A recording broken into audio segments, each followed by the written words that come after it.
अनुपमाताई, तुम्हाला विचारणार आहे, आईची भूमिका आहे. आपण कायम म्हणतो की आईचं काळीज असतं, पण यातल्या आईविषयी काय सांगाल? कारण त्याला सुद्धा वेगवेगळ्या शेड्स आहेत, वेगवेगळे कंगोरे आहेत. हो, निश्चितच.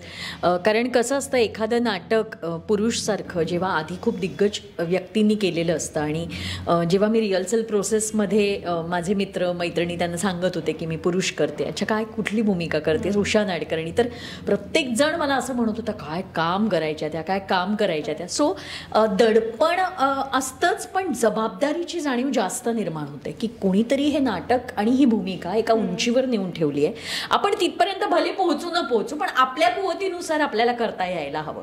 आणि म्हणून मी रिहर्सल प्रोसेसमध्ये उषाताईंना फोन करून कळवलं पण होतं की मी तुमची भूमिका करते, मला माहीत नाही मी कशी करेन, मी माझ्या कुवतीनुसार करीन, माझ्या समज जेवढी आहे तेवढी करीन, पण मी प्रयत्न नक्की करीन की त्याच्या जवळपास तरी मी पोहोचेन.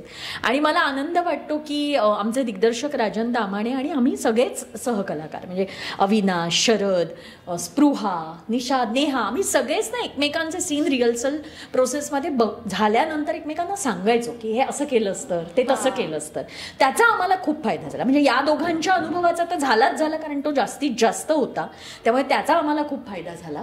आणि इवन आम्ही पण सगळेच एकमेकांना सांगायचो आणि त्याबद्दल कुणालाच काही वाटायचं नाही. आम्ही तेवढे हेल्दी होतो सगळेच रिहर्सल प्रोसेसमध्ये. सो त्याचा खूप फायदा झाला. तेव्हा जर आम्ही तेवढे हेल्दी राहिलो नसतो ना, तर मग इगो क्लॅशेस झाले असते, काय झालं असतं, तर मग आम्ही ग्रो नसतो होऊ शकतो. आणि मला ते महत्वाचं वाटतं की ते झालं, याचा आनंद आहे मला. ही आई चार चौघींसारखी जी आई असते तीच आहे की तिला सगळ्यात जास्त घरात गृहीत धरलं जातं त्या ताराबाईला. तिचं म्हणणं ऐकून घेतलं जात नाही, वेरॅज ती म्हणते ते खूप महत्वाचं असतं, हे नंतर लक्षात येतं, पण तोपर्यंत वेळ हातातनं निघून गेलेली असते. आणि हे मला वाटतं ताराबाईचंच नाही, हे आपल्या घरातल्या प्रत्येक आईचं थोड्याफार प्रमाणात होतच असतं की नंतर आपल्याला वाटतं की माझी आई तेव्हा हे सांगत होती, मी ऐकलं असतं आईचं तर बरं झालं असतं, पण तोपर्यंत वेळ निघून गेलेली असते. तशीच ही ताराबाई आहे आणि हिला पूर्ण जाणीव आहे की त्या काळात, म्हणजे दळवींनी ज्या काळात हे नाटक लिहिलं, जो काळ या नाटकात दाखवलाय, त्या काळात नवऱ्याने टाकलेल्या एका बाईशी कोणीतरी लग्न करणं येऊन आणि स्वतः मागणी घालून ही फार मोठी गोष्ट होती. त्यामुळे ताराबाईला आतून पूर्ण कल्पना आहे की हे जर अण्णांनी केलं नसतं तर माझे धिंडवडे निघाले असते आयुष्याचे. त्यामुळे तिला त्या बाबतीत पूर्ण जाणीव आहे की एक सन्मानपूर्वक आयुष्य मला या माणसाने दिलंय, याची कृतज्ञता तिच्या मनात नक्की आहे. पण ॲट द सेम टाइम तो सतत ते बोलूनही दाखवतोय, त्यामुळे ते कुठेतरी आतून खूप दुखावली जाते की तरी मला जाणीव करूनच देतोय माणूस सतत. त्यामुळे ते तिचं बारीकचं दुःख आहे की हे का असं का, म्हणजे मी पण राहिले ना, मी पण काहीतरी करते ना, पण ते तिला मिळत नाहीये, हेही तिचं दुःख आहे. एक मुलगी आणि नवरा हा चळवळीत आहे, ते फार मोठं काम करतायत, त्याची जाणीव तिला आहे, पण तरी ती शेवटी सामान्यच आहे ना. त्यामुळे तिचे काही विचार सामान्य आहेत, तिची भूमिका काही वेळेला सामान्य आहे, किंवा ह्या मोठ्या लोकांच्या मागचा ढोंगी चेहरा तिला कळतोय. जरी ती सामान्य असली तरी तो ढोंगी चेहरा ती पकडू शकते. तर हे जे सगळं ताराबाईचं रूप आहे, हे मला साकारायला खूप मजा आली आणि मी माझ्या परीने प्रयत्न केला. मैत्रिणीचं कॅरेक्टर आहे, पण ते सुद्धा अतिशय महत्वाचं आहे. पण या सगळ्यांसोबत काम करतानाचा तुझा काय अनुभव होता आणि तुझ्या भूमिकेविषयी काय सांगशील? नमस्कार सगळ्यांना. आणि जसा तू प्रश्न विचारला, अविनाश सर, शरद सर, स्पृहा, अनुपमाताई आणि निषाद, आम्ही 6 जण, आणि त्याचबरोबर ऋषिकेश आणि संतोष आणि आमचे डिरेक्टर सर राजन सर आणि संतोष दादा आणि श्रीकांत दादा, हे आम्ही सगळेच, म्हणजे एकूण सगळ्यांबरोबर काम करण्यात खूप मजा आली. सगळ्यांचं सहकार्य खूप जास्त होतं. आणि रिहर्सल प्रोसेस मला स्वतःला पर्सनली खूप आवडते, प्रचंड आवडते, कारण त्यामध्ये आपण त्या कॅरेक्टरबद्दल तर जाणतोच, शिकत जातो, तसंच इतर म्हणजे इन जनरल व्यक्ती कशी आहे ते सुद्धा आपल्याला कळतं. तर मला खूप आवडलं होतं. पहिल्या दिवशीच ज्यावेळी म्हणजे आमचं सिलेक्शन झालं ना, तेव्हा 2 मुली होतो आम्ही मैत्रिणीसाठी. सरांनी म्हटलं होतं 5 दिवसात आम्ही फायनल करू, तर शॉर्टलिस्ट 2 केलं होतं. पण तिथे आल्यानंतर आय थिंक सेकंड डे मग मला फायनल केल्यानंतर, रॅदर त्या आधीच मला स्पृहाने स्वतः येऊन म्हणजे बधाई दिली आणि त्याचबरोबर तिने हाय हॅलो केलं. तर मला खूप आनंद वाटतो या गोष्टीचा. आणि तसंच की ती एका लेवलवर पोहोचलेली अभिनेत्री असून सुद्धा तिने स्वतःहून येऊन एक जेस्चर असतं ना, नाहीतर बरेचदा असं आपण बघतो की लीड हिरोईन जी असते ती कुठेतरी एक ॲटिट्यूड घेऊन असते. तो मला कधीच जाणवला नाही तिच्यात अजिबातच. ते खूप चांगलं आहे. आणि शरद सर आणि अविनाश सरांनी तर इतक्या वेळा म्हणजे आम्हाला काही काही टिप्स दिल्या की हे वाक्य असं घेतलं तर जास्त चांगलं वाटेल किंवा यामध्ये असे भाव आणले तर जास्त. त्यामुळे आणि हे ना असं कॅमेरासमोर अगदी 2 मिनिटात किंवा 15 मिनिटात सांगणं खूप कठीण आहे, कारण 35-40 दिवस आम्ही जी रिहर्सल करतो त्याशिवाय अदरवाईज आता प्रयोगांमध्ये सुद्धा कधीतरी आता एका प्रयोगामध्ये एक छोटंसं माझं म्हणजे मथुरा आणि मथू असं दोन्ही घेते मी, तर मथू राहिलं आय थिंक घ्यायचं. तर मला अविनाश सरांनी नेक्स्ट याच्यात सांगितलं की लास्ट टाइम तू विसर, कारण ते काय क्यू असतात आमचे, तर ते कुठेतरी असंही नको वाटायला की आम्ही आर्टिफिशियल करतोय, कुठेतरी असंही नको, म्हणजे नॅचरल वाटून आणि ते लक्षात ठेवणं हे खूप गरजेचं असतं. तर असं खूप शिकायला मिळालं. शरद सरांकडून मला खूप प्रेरणा मिळते की ते सगळे विविध कार्यक्रम करून सुद्धा रिहर्सलला अगदी यायचे. म्हणजे जेव्हा जेव्हा मुंबईत असतील तेव्हा ते नक्की हजर असायचे आणि वेळेत हजर असायचे. ते खूप कौतुकास्पद आहे. आणि मला खूप त्यांनी अगदी विचारून मला एकदा म्हटलं, मी तुला काही सांगितलं तर चालेल ना? म्हटलं हो अर्थात, नक्कीच सांगा. सो असं सगळ्यांकडून. आणि ताई आणि माझा पहिलाच सीन असल्यामुळे आम्ही बरेचदा रिहर्सल केली. त्यामध्ये खूप गोष्टी आम्ही एकमेकींना शेअर केल्या की हे असं करू ते तसं करू. आत्ताही कालच्याही प्रयोगाला मी तिला म्हटलं की मी हे वाक्य जरा असं घेईन, तर फक्त हे की सांगून केलं तर मग दुसऱ्या नटाला नटीला माहीत असतं की कसं करायचं आहे. सो ही सगळी प्रोसेस. आणि निषाद बरोबर पण, कारण आम्ही दोघंही ऑडिशनसाठी आलो होतो, त्यामुळे पहिले आय थिंक मी निषादनी माझ्याशी आम्ही दोघं आजूबाजूला बसल्यामुळे बोललो. सो अशी ओळख सगळ्यांशी झाली आणि ती खूप छान आहे.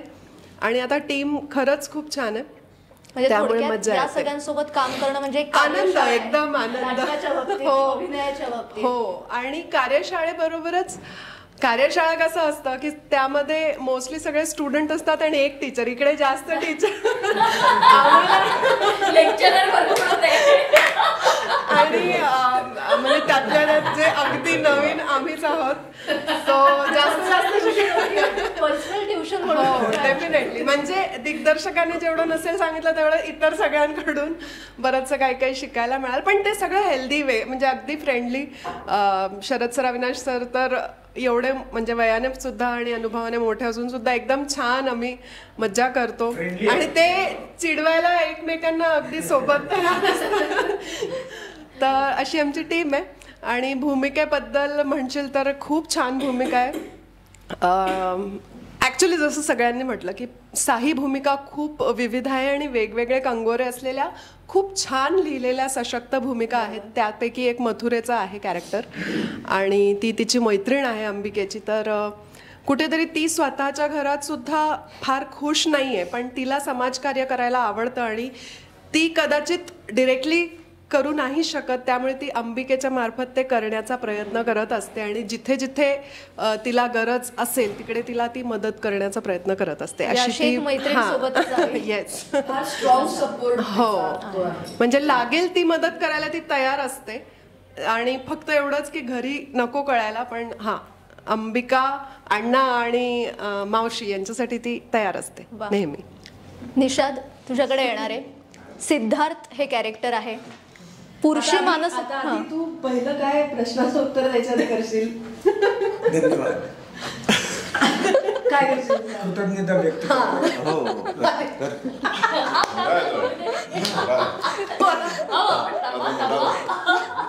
बोलायच्या आधीच दडपण. चळवळीतला नेता आहे त्यामुळे भीती तर नाही वाटायला पाहिजे. पण सिद्धार्थ या भूमिकेला सुद्धा एक वेगळी शेड आहे. म्हणजे पुरुषी मानसिकता कशी असते ते दाखवणारं ही एक भूमिका आहे. तर त्याविषयी काय सांगशील आणि बाकी सगळ्यांसोबतचा अनुभव? हो, पहिल्यांदा सिद्धार्थ बद्दल सांगतो. सिद्धार्थ हा दलित चळवळीमध्ये सतत कार्यरत असलेला असा नेता आहे.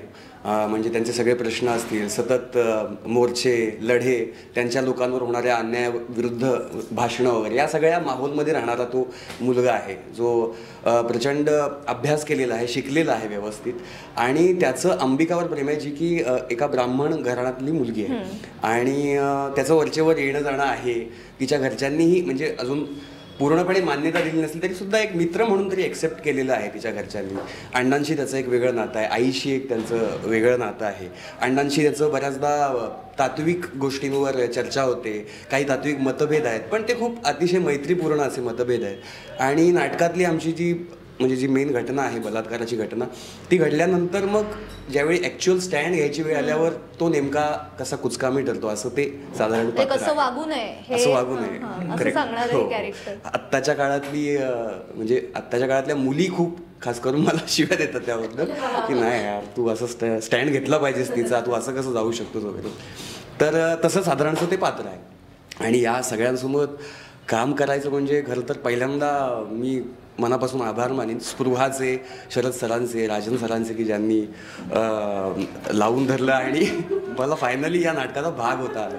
आणि मी खूप भाग्यवान समजतो की इतक्या लिजेंडरी नाटकाचा भाग आपल्याला होता आलं. एक तर मी खूप काळ नाटक केलं नव्हतं आणि सतत टेलिव्हिजन माध्यमांमध्ये काम करत होतो, तर मग तिकडे असं नाही होत की एका वाक्यावर तुमच्या महिनाभर काम केलं जातं. सो ॲक्टर हा मुळात जरासा आळशी असतो, मीही थोडासा आहे, नाही असं नाही. तर ते असं मागे लागून आपल्या स्वतःवरच काम करणं ना असं बऱ्याचदा होत नाही. सो ती प्रोसेस खूप महत्त्वाची वाटली मला या नाटकाच्या दरम्यान. ते खूप झालं आमच्यात की महिनाभर आम्ही तालमी करत होतो, सतत स्वतःच्या क्राफ्टवर काम करत होतो. आणि हे काम करता करता मला तर वाटलं की हा पार्ट माझा खूप 20% झाला असेल की स्वतःवर काम करणं. आणि पण याच्यापेक्षा मोठी कार्यशाळा म्हणजे या सगळ्यांना समोर काम करताना बघणं, ते त्यांचा क्राफ्ट कसा काय डेव्हलप करतायत, ते पहिल्या दिवसापासून तालमीच्या शेवटच्या दिवसापर्यंत कुठे पोचतायत, कुठून कुठे पोचतायत, त्याच्यातून खूप शिकायला मिळालं. खूप म्हणजे अजूनही शिकणं चालूच आहे. आणि 2025 अख्खा आम्ही करणार आहोत, तर सतत आमच्या ज्ञानात ती भर पडतच राहणार आहे. आणि मला कौतुक याचं वाटलं की इतके मातब्बर असून सुद्धा कधीच काम करताना मला पहिल्या दिवशी खूपच दडपण होतं, पण कधीच मला नंतर जसं काम करायला लागलं तसं अजिबात दडपण ते जाणवलं नाही. इतकं कम्फर्टेबल केलं राजन सरांनी, शरद सरांनी, अविनाश सरांनी. त्यामुळे खूप मजा आली एकतर काम करायला. म्हणजे दिवसभर ती धुंदीतच असायचो, त्या तालमीच्या धुंदीत सतत डोक्यात तेच विचार आणि त्यात ती सगळी वाक्य जयवंत दळवींनी अशा प्रकारे लिहिलेली येतं डोक्यात, सतत तेच चालू. त्यामुळे खूप काळाने अशी 1.5 महिन्याची स्वतःवर काम करण्याची एक प्रोसेस अनुभवायला मिळाली. त्याच्याबद्दल खूप छान वाटतंय. आणि आता जरा असं थोडं मूर्त आहे असं वाटतंय. अजूनही ते कम्प्लीट सापडले असं खरं तर वाटत नाही मला. ते जितकं अजून आत उतरता येईल त्याची मजा तितकी जास्त आहे असं वाटतं. पण ती व्यक्तिरेखेचं तसंच असते. हो, जितकं ते करता येईल तेवढं. हो. आणि म्हणूनच नाटकाचे प्रयोग असं आपण म्हणतो की प्रत्येक प्रयोगागणिक काहीतरी वेगळं होत असतं.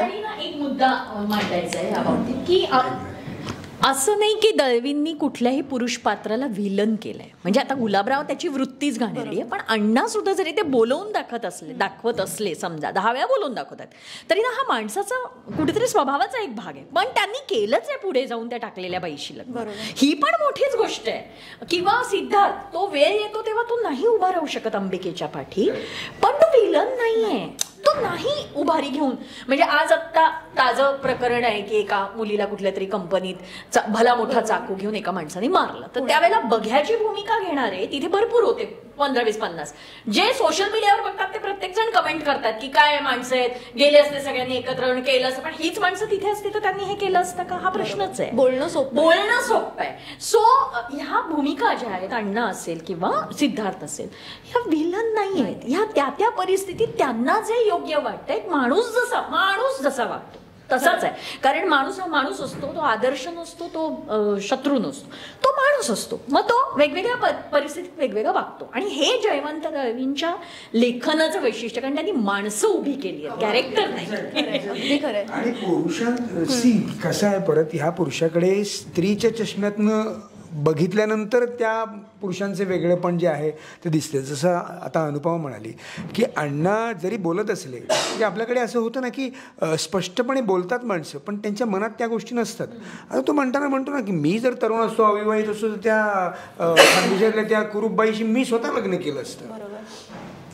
खरंय. मग कसं आहे की सांगण्याची पद्धत किंवा व्यक्त होण्याची पद्धत कित्येक जणांची त्या त्या पद्धतीने वेगळी असते, पण त्यांचा कार्यभाग जो असतो, डोक्यात काम करण्याची जी ही असते ती वेगळीच असते मुळात. तसं हे ना खूप म्हणजे काय म्हणूया, जितकं शोधत जाऊ तितकं सापडत जाणार. म्हणजे पुरुषाच्या अँगलने स्त्रीचा विचार गुलाबराव कशा पद्धतीने करतोय या नाटकामध्ये, की अत्याचार बलात्कार हे काही तुम्हाला वाटतंय हे असं, मला नाही वाटत. उलट आम्ही तर उद्धारच करतो, पण त्याची स्त्री पुरुष बरोबरही त्याच्या पद्धतीने वेगळीच आहे. बरं ती चुकीची आहे का आपण एका अर्थाने बघितलं तर ते नाही, म्हणजे जर तसं बघायला गेलं तर. पण तो जे म्हणतोय ते सामाजिकदृष्ट्या आपण सगळ्यांनी एकत्रित विचार करायचा झाला तर ते चुकीचं आहे. कारण आपण एक समाज म्हणून या समाजामध्ये राहतो आणि आपली एक संस्कृती आणि ह्या सगळ्या गोष्टी असतात, त्याच्या पलीकडे जाऊन हा विचार करतोय आणि म्हणून तो नालायक आहे किंवा तो खलनायक आहे असं आपण म्हणतो. पण त्याच्या परीने त्याला जे वाटते ते योग्य वाटते म्हणून तो म्हणतो की मला काय याच्यात गैर वाटत नाही आहे. म्हणून जसं अनुभव म्हणाल की माणसं जयवंत दळवींच्या नाटकामध्ये ना माणसं येतात समोर आणि मग माणसातल्या बारीक बारीक बारीक बारीक ज्या गोष्टी आहेत त्या प्रेक्षक ठरवतात की हा असा आहे, हा तसा आहे. मी कसा आहे हे एखाद्या प्रेक्षकाच्या दृष्टीने वेगळं असू शकेल, ही प्रत्येकाची मतं होतात आणि त्या मतांचा एक कोलाज घेऊन ते जातात. कदाचित नवरा बायको बोलता आणि मला असं वाटतं असं भांडत पण जात असतील दळवींचं नाटक बघितल्यानंतर कदाचित. मला इथे एक प्रश्न विचारायचा आहे, म्हणजे या नाटकाचा विषय पाहिला तर ज्या समस्या त्यांनी तेव्हा मांडल्यात त्या आज पण आहे. म्हणजे आंतरजातीय विवाह आहे, पुनर्विवाह आहे किंवा महिलांवरचे अत्याचार आहे किंवा अंबिकेचं एक वाक्य आहे की कायद्याने प्रश्न सुटत नाही, कायदा हातात घेऊन सुटत नाही, मग न्यायव्यवस्थेवरचा प्रश्न आहे. ही परिस्थिती बदलली का नाही आजच्या काळात आणि ही बदलणार आहे का, किंवा त्यासाठी नाटक का गरजेचं आहे? हे नाही, नाटक हे गरजेचं आहे. जसं शरद आणि आम्ही नेहमीच म्हणतो की नाटक हे एकतर वास्तव आणि जिवंत तुम्हाला समोर दिसत असतं. माणसं, हाडामासाची माणसं तुम्हाला समोर त्या व्यक्तिरेखा साकारताना दिसत असतात. त्यामुळे जो कनेक्ट आहे ना तो डायरेक्ट कनेक्ट असतो तर बेसिकली. आणि जसं आम्ही असं म्हटलं की सिरियल किंवा ह्याच्यामध्ये पटापट पानावर पानं ही सगळी शूट होतात, तिकडे वेळ नसतो. पण इथे मुरण्यासाठी त्या नुसत्या व्यक्तिरेखाने त्या व्यक्तिरेखांचे विचार, त्यांचे जी मतं आहेत ही मुरण्यासाठी एक प्रक्रिया असते. त्या प्रक्रियेतनं एक व्यक्तिरेखा साकारते, एक नाटक घडत असतं. त्यामुळे ज्या वेळेला आम्ही ह्या गोष्टी करतोय, आता मी ज्या वेळेला अण्णा करतोय तर अण्णा ह्या व्यक्तिरेखेकडनं मला देखील खूप काही मिळत असतं. मला देखील काय करावं, कसं जगावं, कसं जगू नये, कसं वागू नये, ह्या अनेक गोष्टी सापडत असतात. आणि तेच तर आम्हा कलाकारांचं सद्भाग्य असते. आम्ही म्हणतो की आम्हाला या अशा व्यक्तिरेखांची आयुष्य जगायला पुन्हा पुन्हा मिळतात आणि ते प्रत्येक प्रयोगामध्ये आम्हाला ते त्या सगळ्या आव्हानांना सामोरं जायची संधी मिळते. तर तू जसं म्हणतेस की बदलण्याचे किती चान्सेस आहेत, तर ताकद ही प्रत्येक कलाकृतीमध्ये असते, पण ती आदानप्रदान आहे ना. शेवटी आम्ही देण्याचा प्रयत्न करू, समोरनं कशा पद्धतीने ते रिसीव्ह केलं जातं आहे त्याच्यावरती पुन्हा त्या सगळ्या गोष्टी अवलंबून असतात. मला वाटतं शरद ह्याविषयी खूप सांगेल, कारण तो देखील त्याच्या व्याख्यानांमधनं अनेक बदल घडवण्यासाठी म्हणूनच तो हे सगळं करतोय, त्याची ही धडपड आहे. त्याला एक नाटक निर्माता म्हणून करायचं असं त्यांनी कुठलंही नाटक केलं असतं, पण एक समस्याप्रधान नाटक आणि नुसती समस्याप्रधान नाही तर ती अजूनही मुरलेली आहे, अजूनही समाजाला पोखरणारी समस्या आहे, तर त्याच्यावरती भाष्य करणारं 40 वर्षांपूर्वीचं नाटक त्याने निवडलं. कारण ती सशक्त लेखणी आणि त्या पद्धतीचं, तर त्याच्यामागे त्याचा एक खास विचार. मी हा प्रश्न घेणारच होते की पुरुषच का, कारण या समस्या बदलल्या नाहीये आणि आपण म्हणू की हा एक समाजाला आरसा आहे हे नाटक म्हणजे, तर काय सांगाल? कुठलंही जुनं गाजलेलं नाटक जर करायचं असेल, माझा हा वैयक्तिक विचार आहे, तर ते नाटक, त्या नाटकाचा विषय जर शिळा झाला असेल तर मला वैयक्तिकरित्या ते करण्यात फार इंटरेस्ट नाही आहे. त्यामुळे जुन्या क्लासिक नाटकांमधलं कुठली नाटकं आहेत ज्याचा विषय आजही तितकाच ताजा तवाना आहे, तर त्याच्यातली ही 2 नाटकं मला दळवींची पटकन डोळ्यासमोर आली. एक पुरुष जे आता मी केलं आणि ह्याच्यानंतरचं जे मी करणार आहे ते आहे कालचक्र. अशी 2 नाटकं आहे. आता ही परिस्थिती आजही 42 वर्षानंतर अशीच आहे. ही बदलणार की नाही, ही तेव्हाच बदलेल जेव्हा समाज सुसंस्कृत होईल. समाज सुसंस्कृत तेव्हाच होईल जेव्हा शिक्षण पद्धती सुसंस्कृत होईल. आम्ही 78 वर्ष भारताच्या स्वातंत्र्यानंतर आम्ही आमची ओरिजिनल सुसंस्कृत शिक्षण पद्धती अंमलात आणलीच नाही. जी आदर्श शिक्षण पद्धती, एक आदर्श समाज निर्माण करायचा असेल तर तो शिक्षण व्यवस्थेतूनच करावा लागतो. तो पाया आहे, कारण पाया आहे त्याचा. कारण तो प्रत्येक तरुण मुलगा 5व्या-7व्या वर्षी शिकायला सुरुवात करतो. तिथून त्याच्या आयुष्याची किमान 16-17 वर्ष तो फक्त विद्यार्थी दशेत असतो. सगळे जे काय आयुष्याचे संस्कार आहेत ते त्या 16-17 वर्षाच्या विद्यार्थी दशेत घडतात. आणि ती विद्यार्थी दशा म्हणजे शाळा आणि महाविद्यालय. आणि या शाळा आणि महाविद्यालयामध्ये जे शिकवलं जातं ते तितकं सुसंस्कृत नागरिक बनवणारं शिक्षण असायला पाहिजे. आमच्याकडे काय झालं, आम्ही ब्रिटिशांची पेशवाई संपल्यानंतर ब्रिटिशांनी जी शिक्षण पद्धती राबवली त्यांनी त्यांच्या स्वार्थासाठी अशी शिक्षण पद्धती राबवली की ज्याच्यातून फक्त गुलाम आणि कारकून जन्माला येतील. आलेला कार्य करणारे, प्रतिप्रश्न करणारे, आम्हाला मान्य नाही, आम्ही उठाव करून उभे राहू, असं कुठलंही विद्रोह करणारा एकही पुरुष उभाच राहिला नाही पाहिजे अशी त्यांची, त्याच्यात त्यांचं काही चूक नाही कारण त्यांना राज्य करायचं होतं. पण जेव्हा ते गेले त्याच्यानंतर जे एक आदर्श शिक्षण पद्धती होती, सगळ्यात सुंदर जगातली शिक्षण पद्धती ही भारतातली गुरुकुल शिक्षण पद्धती आहे. इथे बेसिक सगळं शिकवलं जातं. हे सगळं ज्या दिवशी पुन्हा एकदा शिक्षण पद्धती बदलेल भारताची, त्या दिवशी हे नाटक, ह्या नाटकाचा विषय शिळा होईल. म्हणजे बदल करायचा असेल तो मुळापासून करावा लागणार. एक्झॅक्टली. आमच्याकडं अकबराला सेक्युलर दाखवण्यासाठी त्याच्या आयुष्यात नसलेली जोधा आणली जाते आणि ज्याने 21 वर्षामध्ये अख्ख्या आयुष्यामध्ये 41 लढाया लढला, त्याच्या 21 वर्षाच्या कारकिर्दीमध्ये फक्त 17 वर्ष जी स्त्री त्याच्या आयुष्यात आहे तिलाच प्रोजेक्ट करून त्याच्या 41 लढायांवरती पाणी टाकलं जातं. आणि अकबराने ज्यांनी हजारो मंदिर उद्ध्वस्त केली, हजारो स्त्रियांवर रेप केलेत, बलात्कार केलेत, त्या अकबराला मात्र सेक्युलर बनवण्यासाठी त्याच्या आयुष्यात नसलेली जोधा आणली जाते. ही जी शिक्षण पद्धती आहे, आमच्याकडे औरंगजेब मोठा असू शकतो, आमच्याकडे अकबर, आमच्यावर टिपू सुलतान ह्या नायक असलेली मालिका दिल्ली दूरदर्शनवरती नॅशनल टेलिकास्टवर दाखवली जाते.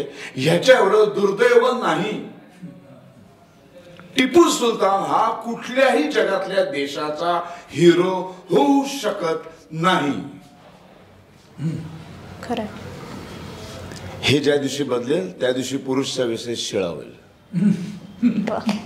मला वाटतं हा बदल घडायला खूप वर्ष लागणार आहे, किंवा हा बदल होईल की नाही हे कोणी, हे बदल परत सांगतो, हा बदल पण घडू शकतो. कधी घडू शकतो? जेव्हा आम्ही निवडणुकीमध्ये उत्तम उमेदवार निवडून देऊ. मी जेव्हा निवडून देताना माझ्या जातीचा निवडून देईन, माझा फायदा करणारा निवडून देईन, मला दर महिन्याला 1500 रुपये देणारा निवडून देईन. ही मानसिकता सामान्य माणसांची बदलेल आणि चांगला माणूस, सुशिक्षित, सुसंस्कृत, या देशावर नितांत प्रेम करणारा, तो असा कुठलाही निर्णय घेणार नाही जो देश विघातक असेल, जो समाजाला हानी पोहोचवणारा असेल. विचारसरणी कुठली असू शकते, यांनी काय फरक पडत नाही. पण देशाचा प्रश्न येतो, राष्ट्राचा प्रश्न येतो, तेव्हा मात्र नाही, सॉरी, तेव्हा मी असा उभा राहीन. असे जेव्हा 288 आमदार महाराष्ट्राच्या विधानसभेत जातील आणि 543 खासदार जेव्हा लोकसभेत जातील, तेव्हा ते पहिल्यांदा शिक्षण पद्धती बदलतील. आमची आदर्श शिक्षण पद्धती एकच ऋषीमुनी सगळ्या मुलांना शिकवायचा. सकाळी उठायचं कसं, अंथरुणातनं जमिनीवर पाय ठेवल्यावर त्या पृथ्वी मातेला वंदन करावं, इथून संस्कारांना सुरुवात व्हायची. आपलं अंथरुण गुंडाळून ठेवणं, त्याच्यानंतर व्यायाम करणं, त्याच्यानंतर प्राणायाम करणं, त्याच्यानंतर मग ते वेद पठण सगळं शिक्षण घेणं आणि दुपारच्या भोजन कसं करावं, शौचाला कसं बसावं, झोपावं कसं, उठावं कसं, इतकं सुंदर असं हे जगातलं सर्वोत्तम गुरुकुल जगात कुठेही नव्हती. एवढा त्या काळामध्ये आमच्याकडं 11 विश्वविद्यालय होती. त्या खिलजीनी नालायकानी आमचे एक नालंदा जाळलं. ते 6 महिने जळत होतं. 6 महिने भिंती जळत नव्हत्या, कौलं जळत नव्हती. 6 महिने जळत होती. त्याच्या आतले 9 लाख ग्रंथ, हे जगातली भव्य, हे गॅलिलिओ, आइन्स्टाईन, हे सगळे नंतर आलेले आहेत. हे मोठेच आहेत, यांच्याबद्दल मला म्हणायचं नाही. न्यूटन नंतर आलेला आहे. तो म्हणतो वरचं सगळं खाली येतं, खालचं वर जाणारे सांगणारे ते एक 16 वर्षाचं पोर आहे आमचं. 1275 ज्ञानेश्वरीमध्ये सांगून गेले. आमच्या ऋग्वेदामध्ये उल्लेख आहेत. सोन्याची जर, सोन्याच्या जरीचे दागिने. आता दागिना हा खाणीतनं नाही मिळत. म्हणजेच याचा अर्थ काय आहे की खाणीतल्या मिळालेलं सोनं शुद्ध करण्याची काही प्रक्रिया त्या काळात अस्तित्वात होती. त्याचा धागा बनवणारी काहीतरी तिथे टेक्नॉलॉजी अस्तित्वात होती. रथ बनवले जायचे, त्या रथाला चाक बनवलं जायचं. ते चाक कसं बनवायचं, हे चाक कोणीतरी बनवत असेल ना, त्याला काहीतरी टेक्नॉलॉजी असेल ना. त्याला भले आत्ताचं नाव नसेल, काहीतरी वेगळं नाव असेल. आणखीन एक शेवटचा मुद्दा सांगतो. जगातली सर्वोत्तम सुंदर भाषा कुठली आहे माहितीये? जी भाषा कधीच बदलत नाही. मराठी बदलते. मराठी मुंबईत वेगळी बोलतात, पुण्यात वेगळी बोलतात, विदर्भात, खानदेशात, मालवणमध्ये, कोकणात असते मराठीच, पण ती बोलण्याची वेगळी पद्धत असते. इंग्लिश ऑस्ट्रेलियात वेगळी बोलतात, अमेरिकेत बोलतात वेगळं.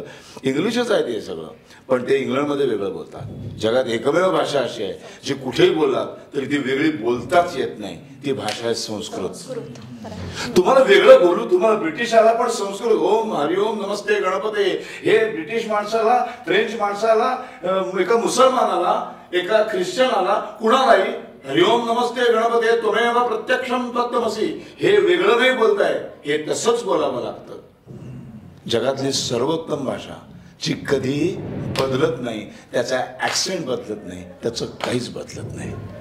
खरंय. आणि ही भाषा ज्या भूमीची मातृभाषा होती एकेकाळी, त्याने सोडलं सगळं शेवटी शिक्षण पद्धतीवर येतं. ज्या दिवशी शिक्षण पद्धती पुन्हा एकदा आदर्श आमचा भूतकाळ जेव्हा पुन्हा आम्ही ते आणू असं वाटणारे 288 आणि 543 आमदार खासदार जेव्हा देशाला लाभतील, तेव्हा पुरुष नाटक इतकं शिळ होईल की अरे अरे हे कुठलं नाटक काय दाखवत आहे, असे कधी बलात्कार होतात का, हे काय भावळटपण आहे, असे कधी आमदार असतात का, असं वाटायला लागेल. आणि ते बघा, आम्ही कलाकार आहोत, मी काय जाऊन तिथे मारामारी करू शकत नाही. मग मी माझ्या कलेच्या माध्यमातून लोकांना हा संदेश देण्याचं काम करतो. निदान एक प्रयोग 800 लोक एक ॲव्हरेज धरलं तर आम्ही जेवढे वर्षभर प्रयोग करू, म्हणून हे मी आता 50चा आकडा काढून त्याच्यासाठी टाकला. कारण कोण काय म्हणते त्याला मी भीक नाही घालत. हे नाटक पोचलं पाहिजे. त्याच्याने 800 पर शो 800 माणसं जर विचार करायला लागली तर नक्की काहीतरी फरक पडेल. हे आमचं खारीचा वाटा आहे नाही का. प्रभू श्रीराम बसले होते, सगळेजण दगड टाकत होते आणि त्याचं लक्ष गेलं एवढीशी खारू, ती एक असा तिचं तोंड केवढंसं, त्याच्यात एक वाळूचा कणक एवढा, ती अशी डुगडुगडुगडुगडू जाऊन ते पाण्यात टाकून येत होती. तर प्रभू श्रीरामांना अशी गंमत वाटली. त्यांनी तिला असं हातात घेतलं. काय ग बाई तू काय करतेस, तुला असं वाटतं का तुझ्या या बारीकशा कणामुळं सेतू बांधला जाईल. तर ती म्हणाली मला माहिती आहे माझ्या कणामुळं काहीच होणार नाही आहे, पण जेव्हा सेतूचा इतिहास लिहिला जाईल तेव्हा त्याच्यात लिहिलं जाईल की एका खारीनं तिचा वाटा उचलला. हा शरद बोंसे आणि आमच्या टीमचा पुरुष हा समाज बदलण्याचा खारीचा वाटा आहे. वा, खरंच. मी जाता जाता फक्त एक प्रश्न स्पृहाताईला विचारणार आहे. अंबिका म्हणजे तिच्यावर अत्याचार झालाय, बलात्कार झालाय, पण आज अशा अनेक अंबिका समाजात आहेत, पण त्या स्वतःसाठी आवाज उठवत नाही, त्यांच्या मागे कोणी उभं राहत नाही. तर त्यांना काय सांगशील? काय फक्त त्यांना सांगून तसं काही फारसं होत नाही. त्यांना तर हेच सांगता येऊ शकतं की उभी राहा बाई, तेच हातात आहे आपल्या. फक्त जशी होतीस तशी त्या धाडसाने, त्या हिमतीने परत उभी राहा. सांगायची गरज त्या बाईला कधीच नसते, तिच्या आसपासच्या लोकांना असते. कारण मुळात आपण अशा मानसिकतेतूनच त्या बाईकडे विचित्र बघायला लागतो. जे नाटकातलंही म्हणणं आहे, त्याच्यात काही काडीचाही फरक पडलेला नाही. तिने जरी किती ठरवलं की आता मी उजळ माथ्याने जाते आहे समाजामध्ये, तरी समाज तिला तसं वागू देत नाही पूर्वीसारखं. तिला तो घरातच बसून राहायला भाग पाडतो. तिला आत्महत्या कशाला करावीशी वाटते, का वाटते? ज्या माणसाने बलात्कार केलेला असतो तो निघून जातो, तो सुटून जातो, किंवा तो काय चुकून काही वर्षांनी त्याला शिक्षा झाली तर तोपर्यंत तो उजळ माथ्यानं फिरत राहतो. आपल्या संसदेमध्ये काय, आपल्या विधानसभेमध्ये काय बलात्काराचे आरोप असलेली माणसं आहेत की बसलेली तिथेही आहेत ना, आपण बघतोय आसपास काय चाललंय ते. त्यामुळे मला खरं सांगू का, मला असं वाटतं की हे सगळं होत राहील. एकट्या बाईला सांगून कधीच काही होत नाही ग. जोपर्यंत तुम्ही तुमच्या घरातल्या मुलाला सांगत नाही की बाईशी नीट वागायचंय तोपर्यंत काही होणार नाही. ज्या क्षणी त्या मुलाची नजर बदलेल ना ती, आणि त्या आसपासच्या त्याच्या आईकडनं, त्याच्या बहिणीकडनं, त्याच्या वडिलांकडनंच ती बदलणार आहे. ज्या क्षणी तो नीट त्याच्या मैत्रिणीकडे बघायला लागेल, नीट त्याच्या आसपासच्या बायकांकडे बघायला लागेल, हा विषय बोलायची गरजच पडणार नाही आपल्याला. पण प्रत्येक वेळेला सुसंस्कृत समाज, पण प्रत्येकच वेळेला आता आजकालच्या तू काय मी काय अशा करिअर्समध्ये काम करतो, आपण सांगू शकतो का एकमेकींना 7च्या घरी पोच बाई? शक्य आहे का? नाही शक्य आहे. मग त्यावेळेला आपण काय अरे बापरे आता कोण आपल्याला काहीतरी करतंय या भीतीने राहायचं आहे का? कसं राहून चालेल? तसं नाहीच राहून चालणार. पण त्या बरोबरीने जितकं आपण म्हणतो की मुलीने स्ट्रॉंग व्हायला पाहिजे, मुलांनी थोडंसं सॉफ्ट व्हायला काय हरकत आहे, हे आपण कधी सांगणार आपल्या मुलांना, आपल्या मित्रांना? सो ते जेव्हा व्हायला लागेल तेव्हा इट विल बी ग्रेट. आणि एवढंच काय सांगू शकतो आपण. बदल हा प्रत्येक घरातून आपल्या स्वतःपासूनच झाला खालनं आतनं घरातनंच झालं पाहिजे. ते प्रत्येकाची जबाबदारी. ती काय एकदम असं एक काहीतरी झालं आणि अख्खा समाज बदलला असं होत नाही ना. ती मोठी प्रोसेस असते त्याच्या मागे. सो कदाचित आणखीन 50 वर्ष लागतील, पण त्या दिशेने प्रवास चालू करूया. नक्कीच. खरंच अर्धा तासात किंवा 1 तासात बोलणं खरंच खूप कमी आहे, पण पुरुष हे नाटक समाजाला आरसा दाखवणार आहे, विचारांची मशागत करणार आहे. हे थिएटरमध्ये नाट्यगृहात जाऊन नक्की बघा. आणि खरंच मी तुम्हा सगळ्यांचे खूप आभार मानते. खूप छान वाटलं तुमच्याशी बोलून. Thank you so much. OTT-वर वगैरे येणार नाहीये, म्हणजे नंतर तिकडे आलं की आम्ही बघू असं काय होणार नाही. इथंच यावं लागेल. थेट नाट्यगृहात येऊनच तुम्हाला पाहावं लागणार आहे.